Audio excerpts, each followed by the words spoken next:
tới sở thú để ngắm báo, mà con báo này nó lạ lắm.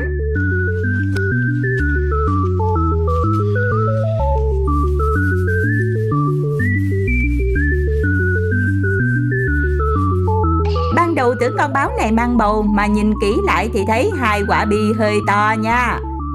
How you doing, Belly Boy?